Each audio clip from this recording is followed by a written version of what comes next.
మెరిసే తెల్లని చర్మం కోసం Japanese glutathione fruits flowers extract తో చేసిన ప్రిస్మాస్ గ్లూటా రోసా సోప్.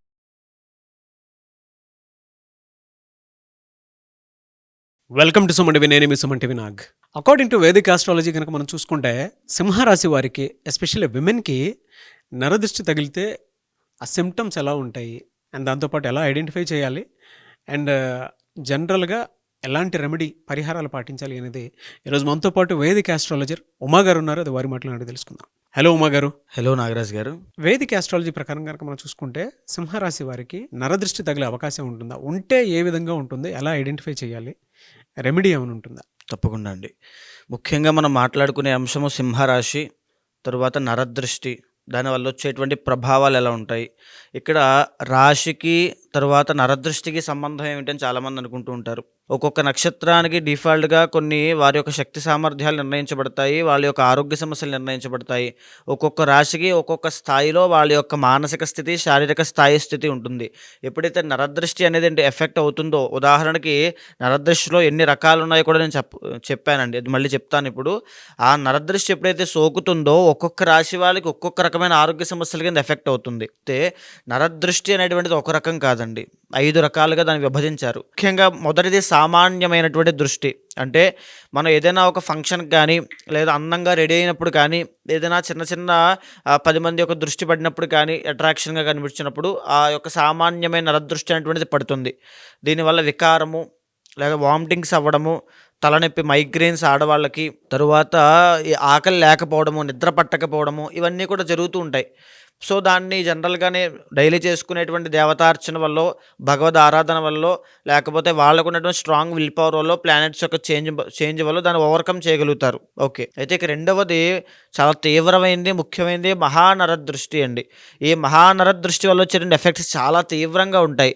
ఉదాహరణకి యాక్సిడెంట్స్ అవ్వడము, రక్తం కళ్ళ చూడడము, మా కుటుంబంలో ఒకరి తర్వాత ఒకరు మరణం చెందడము, మృత్యుదేవత ఎవరో ఒకరిని ఏ కారణం లేకుండా తీసుకెళ్ళిపోవడము, ఇంట్లో ఎప్పుడూ అశాంతే.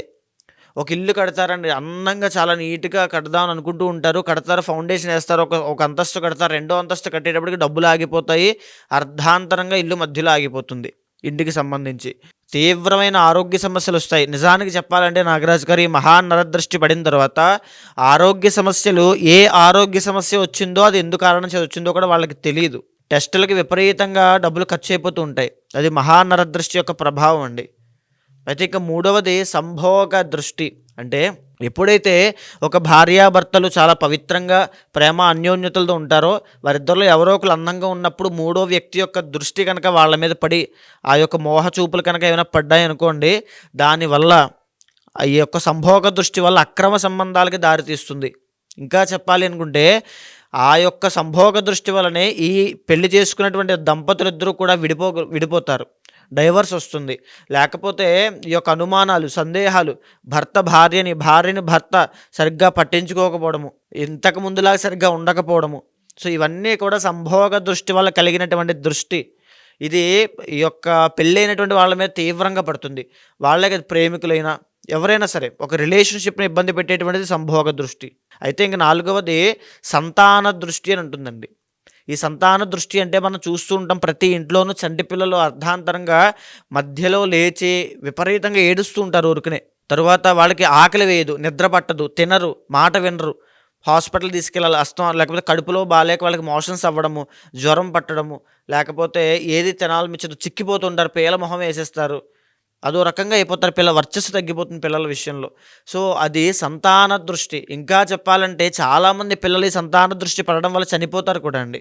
ఎప్పుడైతే ఒక లేడీ ప్రెగ్నెన్సీలో ఉంటుందో, కన్సీవ్ అయిన తర్వాత నుంచి డెలివరీ అయ్యేలోపు సంతాన దృష్టి కనుక పడింది అని అంటే సంతానం నిలబడదు. ఖచ్చితంగా అండి. సంతానం నిలబడట్లేదు, వంశోద్ధారకుడు రావట్లేదు, సంతాన దోషం ఉందా అనుకుంటే సంతాన దోషంతో పాటు ఈ సంతాన దృష్టి పడకుండా చూసుకోవాలి. అందుకనే ప్రెగ్నెంట్ లేడీని చాలా జాగ్రత్తగా చూసుకుంటారండి, బయటికి రాకుండా. అది తరువాత ఆఖరిది సూక్ష్మ నరదృష్టి అని ఉంటుంది. ఈ సూక్ష్మ నరదృష్టి అంటే ఎప్పుడైతే ఒక వ్యక్తి తన జీవితంలో ఉండేటువంటి తన ఫ్రెండ్స్, తన యొక్క ఫ్యామిలీ, తన సపోర్టర్స్, తన గైడర్స్ వాళ్ళే కూర్చోబెట్టి ఏదైనా ఒక ప్రయత్నం చేస్తున్నప్పుడు అది చేయకు, పడిపోతావు, ఇప్పుడు దాకా ఎవరు ఆ ప్రయత్నాన్ని చేయలేదు, ఎవరు ఆ బిజినెస్ చేయలేదు, నువ్వు వెళ్ళావంటే అప్పులు పాలైపోతావు, ఓడిపోతావు, కింద పడిపోతావు, జాగ్రత్త, చనిపోతావేమో, ఎందుకు వచ్చింది కూడా వదిలే. అంటే అంటే ఇలాంటి జాగ్రత్త అని చాలామంది అనుకుంటూ ఉంటారు. మనం చూస్తే నాగరాజు గారు, తల్లిదండ్రులు చెప్పేటువంటి జాగ్రత్తకి, బయట వాళ్ళు ఇలాంటి వాళ్ళు సూక్ష్మ నరదృష్టి పెట్టేటువంటి జాగ్రత్తకి ఒక మధ్యలో ఒక థిన్ లేయర్ ఉంటుందండి. దానికి దీనికి మనం డిఫరెన్స్ కనిపెట్టాలంటే వాళ్ళ యొక్క వ్యక్తిగతంగా వాళ్ళకే తెలుస్తుంది ఆ విషయము. ఎప్పుడైతే ఆ సూక్ష్మ నరదృష్టి తగులుతుందో వాళ్ళంతట వాళ్ళే ప్రయత్నపూర్వకంగా వాళ్ళ చేసే పనుల్ని ఆపేసుకుంటారు. భయంతో సెల్ఫ్ కాన్ఫిడెన్స్ అనేది కంప్లీట్గా పోతుంది. ఇంకా చెప్పాలంటే ఓవర్ థింకింగ్ ప్రాబ్లము, డిప్రెషను, ఇంకేమీ చేయలేరు. ఆ పని అక్కడితో ఆగిపోయినట్టు ఇంకా ముందుకు వెళ్ళదు. అది సూక్ష్మ నరదృష్టి. అది కూడా చాలా ప్రమాదకరమైనది, స్లో పాయిజన్ లాంటిదండి. అయితే ఇప్పుడు మనం మాట్లాడుకునే అంశము సింహరాశి వాళ్ళ గురించి. ఎలా ఉంటుంది సార్ వాళ్ళకి? అంటే వాళ్ళకి నరదృష్టి ఉంది అని ఎలా తెలుస్తుంది? ఉంటే వాళ్ళకి ఎలాంటి నరదృష్టి ఉంటుంది? ఇక్కడ సింహరాశి వాళ్ళు చూస్తే జనరల్గానే చాలా రాయల్ పీపుల్ అండి. సో వీళ్ళకి మహానరదృష్టి తగిలే అవకాశాలు చాలా ఎక్కువ ఉంటాయి. యాక్సిడెంట్స్, ఎందుకంటే ఈ సింహరాశి వాళ్ళకి వాహన యోగాలు అవన్నీ ఉంటాయండి. దాంతోపాటు రాబోయేటువంటి రోజుల్లో వీళ్ళకి అష్టమ శని అనేటువంటిది ప్రారంభం కాబోతుంది. అష్టమస్య ప్రాణ సంకట అంటారు. సో దీనివల్ల యాక్సిడెంట్స్ అవ్వడము, లేకపోతే గృహయోగాలు మధ్యలో ఆగిపోవడము, శుభకార్యాలు అంటే పెళ్ళి కానీ, లేకపోతే ఇంట్లో ఏదైనా శుభకార్యం పెట్టుకున్నప్పుడు అది మధ్యలో ఎంగేజ్మెంట్ దాకా వచ్చి ఆగిపోవడము, లేకపోతే లవ్ ఫెయిల్యూర్స్ అవ్వడము, లేకపోతే తీవ్రమైన ఆరోగ్య సమస్యలు. అష్టమస్య ప్రాణ సంకటహర ఎందుచేత అన్నానంటే నాగరాజు గారు, అష్టమ స్థానంలో ఏమున్నా, అష్టమ స్థానం ఏం చెప్తుందండి? Sudden changes. సో ఎప్పుడైతే అష్టమ స్థానంలో ఆ శని యొక్క దృష్టి పడుతుందో సడన్గా మొత్తం అన్నీ మారిపోతాయి. సడన్గా హాస్పిటల్కి వెళ్ళాల్సి వస్తుంది. చిన్న సమస్య కాస్త పెద్ద మేజర్గా అయిపోతుంది. ఆపరేషన్లు అంటారు, ఏదో అంటారు, మొత్తం డబ్బులన్నీ అయిపోతాయి. తరువాత అప్పులు పాలైపోతారు. వీళ్ళు ఎప్పుడో ఏదో తీసుకున్నటువంటి అప్పు ఇప్పుడు బయటపడుతుంది. దానికి ఇంత వడ్డీ వేస్తారు, లేదా బ్యాంకులోనూ ఫైన్స్, పనిష్మెంట్లు, గవర్నమెంట్ పెనాల్టీస్ ఇవన్నీ పడతాయి. అసలు కారణం లేకుండానే వీళ్ళు ఏదో లిటిగేషన్ ఇరుక్కుంటారు. అప్పటిదాకా అద్భుతంగా బ్రతికినటువంటి వీళ్ళు, సింహరాశి వాళ్ళు, అంత రాయల్ పీపుల్ అవమానపడుతూ ఉంటారు. సంఘంలో గౌరవ మర్యాదలు తగ్గిపోతాయి, పాపులారిటీ తగ్గిపోతుంది. ఈ మహానరదృష్టి దానివల్ల సింహరాశి వాళ్ళు ఎఫెక్ట్ అవ్వబోతున్నారు. ఖచ్చితంగా వీళ్ళు ప్రత్యంగిర హోమం చేయించాలి. ఎందుచేత అంటే ఎప్పుడైతే నరదృష్టి సోకుతుందో నాగరాజు గారు, సింహరాశి వాళ్ళకైనా ఏ రాశి వాళ్ళకైనా కేవలం 2 రోజుల నుంచి 10 రోజుల లోపలనే దాని ప్రభావం చూపిస్తుంది. ఎలా ఉంటుంది సార్? అంటే వీళ్ళకి దృష్టి సోకినప్పుడు ఎలాంటి చేంజెస్ చూస్తుంటారు వీళ్ళకి అప్పటిదాకా సింహరాశి వాళ్ళు చాలా యాక్టివ్ పీపుల్ అండి. చాలా ఎక్స్ట్రీమ్ ఆవేశపరుడు. ఏ పనైనా సాహసంగా చేయాలంటే సింహరాశి వాళ్ళే చేయాలి. ఎప్పుడైతే మహానరదృష్టి సోకుతుందో సింహరాశి వాళ్ళు పీలగా అయిపోతారు. అంటే భయకంపితులు అయిపోతారు. వాళ్ళు ఏ పని చేయలేరు, ఉత్సాహంగా చేయలేరు, బయటికి రాలేరు, ఏ పని చేయబుద్ధి అవ్వదు, పూజలు కూడా చేసుకోవాలనిపించదు, ఆకలి వేయదు, నిద్ర పట్టదు, పీడకలలు రావడం. అష్టమ స్థానం కాబట్టి మహానరదృష్టి సోకిన తర్వాత పీడకలలు రావడము, కళల్లో భయానికి సంబంధించిన అంశాలు కనబడము, తరువాత ఆరోగ్య సమస్యలు ఎఫెక్ట్ అవ్వడము, లేకపోతే అప్పుల వాళ్ళు, బయట వాళ్ళు అందరూ వీళ్ళని వేధించేటువంటి మాటలతో తోలనాడడము. సో వీళ్ళ మీద వీళ్ళకే కాన్ఫిడెన్స్ అనేది పోతుంది. సింహరాశి వాళ్ళు జనరల్గా చాలా కాన్ఫిడెంట్ పీపుల్ అండి. సో వీళ్ళకి ఈ రాబోయే రోజుల్లో కాన్ఫిడెన్స్ అనేది తగ్గిపోతుంది. విపరీతమైన ఖర్చులు అయిపోతాయి. ఈ మహానరదృష్టి సోకిన తర్వాత సింహరాశి వాళ్ళకి రూపాయి కూడా చేతిలో నిలబడదు. ఈ మాట గుర్తుపెట్టుకోండి. కావాలంటే మీకు తెలుస్తుంది రాబోయే రోజుల్లో ఈ మహానరదృష్టి వల్ల జరిగేటువంటి విషయాలన్నీ కూడా నేను చెప్పే మాటలన్నీ మీ జీవితానికి కనెక్ట్ అవుతాయి. సో ఎప్పుడైతే ఈ దృష్టి సోకుతుందో చాలా తక్కువ పీరియడ్లోనే వీళ్ళకి ఎఫెక్ట్ అవుతుందండి. వీళ్ళు పరిహారం చేసుకునేంత వరకు అది అలా ఎఫెక్ట్ కంటిన్యూ అవుతూనే ఉంటుంది.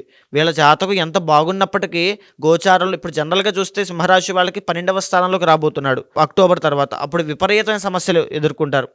అంటే ఎప్పుడైతే గురుబలం లేదో మంత్కి ఒక్కొక్క ఎఫెక్ట్ ఉంది వీళ్ళకి ఉంటుంది. ఎందుకంటే ఈ యొక్క ప్లానెట్స్ చేంజ్ అనేది వాళ్ళలో ఉండే విల్ పవర్ని, శారీరక సామర్థ్యాన్ని నిర్ణయిస్తుందండి. బయట వచ్చేటువంటి నరదృష్టి ఆ సామర్థ్యాలకు అనుగుణంగా రియాక్ట్ అవుతుంది. దానివల్ల వీళ్ళ యొక్క వీళ్ళ జీవితంలో వచ్చేటువంటి పరిస్థితులు నిర్ణయించబడతాయి. ఏ మంత్ నుంచి, అంటే జనవరి నుంచి డిసెంబర్ వరకు ఉండే మంత్లో ఎలా ఎఫెక్ట్ ఉంటుంది? ఇప్పుడు ముఖ్యంగా జనవరి టు మార్చ్ దాకా సూక్ష్మ నరదృష్టి అని ఉంటుందండి ఈ సింహరాశి వాళ్ళకి. దీనివల్ల వీళ్ళు ఏ పని చేయాలనుకున్నా చుట్టూ ఉండేటువంటి వాళ్ళే చెడగొడుతూ ఉంటారు. వీళ్ళు ఒక రాంగ్ డిసిజన్ తీసుకునే అవకాశాలు చాలా ఎక్కువ శాతం ఉంటాయి. తీసుకుని ఇబ్బంది పడేటువంటి శాతం ఉంటుంది. అనవసరమైన విషయాల్లో వేలు పెట్టి ఇబ్బంది పడతారు. అది గవర్నమెంట్ పరంగా లిటిగేషన్స్ అవ్వచ్చు, మ్యారీడ్ లైఫ్లో అవ్వచ్చు, తరువాత పనిచేసే చోట కొలీగ్స్తో అవ్వచ్చు. ఈ ఇబ్బందులు అనేవి ఖచ్చితంగా మార్చి దాకా కనబడతాయి సూక్ష్మ నరదృష్టి వల్ల. మార్చి దగ్గర నుంచి అక్టోబర్ దాకా వీళ్ళకి మహానరదృష్టి రాబోతుంది. తీవ్రంగా ఇబ్బందులు పడబోతున్నారు. అంటే ఒక వాహనం కొంటారు, ఆ మహానరదృష్టి ఖచ్చితంగా సోకుతుంది. దానివల్ల యాక్సిడెంట్ అవ్వడము, అష్టమ శని కాబట్టి. తర్వాత ఆరోగ్య సమస్యలు, ఫ్యాటీ లివర్ అండి. సింహరాశి వాళ్ళకి మరీ చెప్తున్నాను, ఫ్యాటీ లివర్ అవ్వచ్చు, గాల్ బ్లాడర్ స్టోన్స్ అవ్వచ్చు, లేకపోతే స్కిన్ అండి. So Ravi, sun planet signifies Ravi, skin కాబట్టి స్కిన్ క్యాన్సర్లు, స్కిన్ బ్లడ్ ఇన్ఫెక్షన్స్, బోన్స్కి సంబంధించిన ఇబ్బందులు, ఇవన్నీ ఈ యొక్క మార్చి దగ్గర నుంచి అక్టోబర్ లోపు ఈ యొక్క సింహరాశి వాళ్ళకి రాబోతున్నాయి.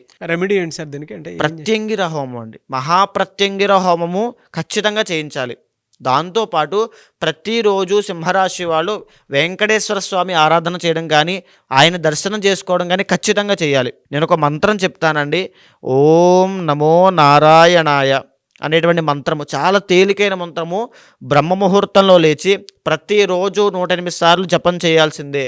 ఎంత జపం చేసినా, ఎంత దర్శనం చేసుకున్నా, ఇంకొక విషయం, ఈ నరదృష్టి సోకిన వాళ్ళకి పూజలు చేసేటువంటి ఆసక్తి తగ్గిపోతుందండి, కాన్సన్ట్రేషన్ ఉండదు, భక్తి శ్రద్ధ అనేటువంటిది ఉండదు. ముక్కుబడి శ్రాద్ధం లాగా చెప్పారు కదా అని ఏదో చేస్తుంటారు తప్ప అక్కడ కూర్చుని స్వామి మీద ఆ యొక్క కనెక్ట్ అయ్యేటువంటి విధానం ఉండదు వీళ్ళకి.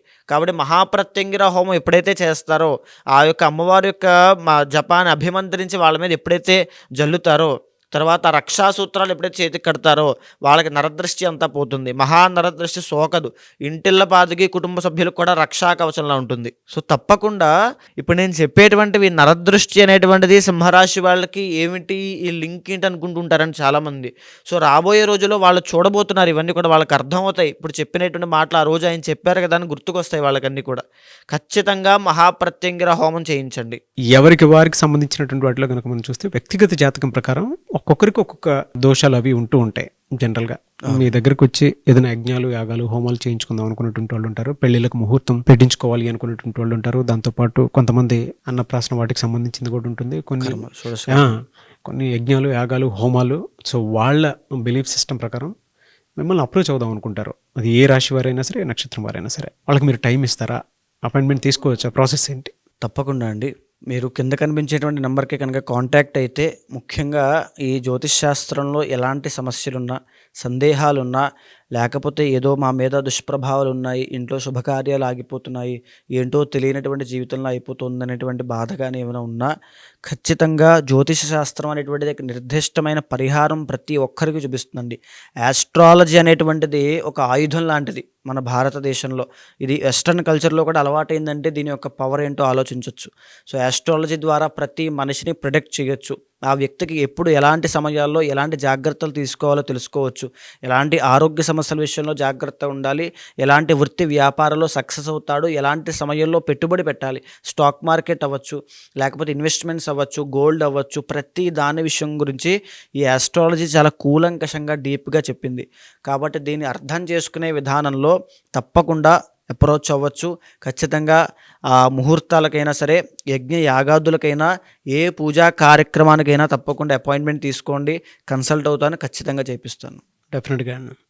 Anyway sir, thank you so much అమ్మ గారు. థ్యాంక్ యూ అండి. చూసారు కదా ఈ వీడియోపై మీ అభిప్రాయాన్ని కమెంట్ బాక్స్లో పోస్ట్ చేయండి. ముఖ్యంగా మీరు కనుక ఉమా గారిని వేదిక్ ఆస్ట్రాలజీ ప్రకారం మీకు ఉండేటువంటి లైఫ్ స్టైల్లో ఏదైనా చేంజెస్ తీసుకురావాలి అనుకున్నటువంటి వాళ్ళు, లేదనంటే ఏదైనా యజ్ఞాలు, యాగాలు, హోమాలు లాంటివి చేసుకోవాలి అనుకున్నా, అండ్ దాంతోపాటు మీకు ఏదైనా డౌట్స్ ఉన్నా కూడా త్రూ వేదిక్ ఆస్ట్రాలజీ కనుక వెళ్ళాలి అనుకుంటే స్క్రీన్ మీద మీకు ఉమా గారి కాంటాక్ట్ నెంబర్ కనిపిస్తుందని మీరు కాల్ ఆర్ మెసేజ్ వాట్సాప్ చేసి వెంటనే అపాయింట్మెంట్ బుక్ చేసుకోవచ్చు. అండ్ ఈ వీడియో లైక్ చేయండి, షేర్ మాత్రం తప్పకుండా చేయండి. ఇలాంటి మరిన్ని వీడియోస్ కోసం మా ఛానల్ ఫాలో అవ్వండి. Thank you.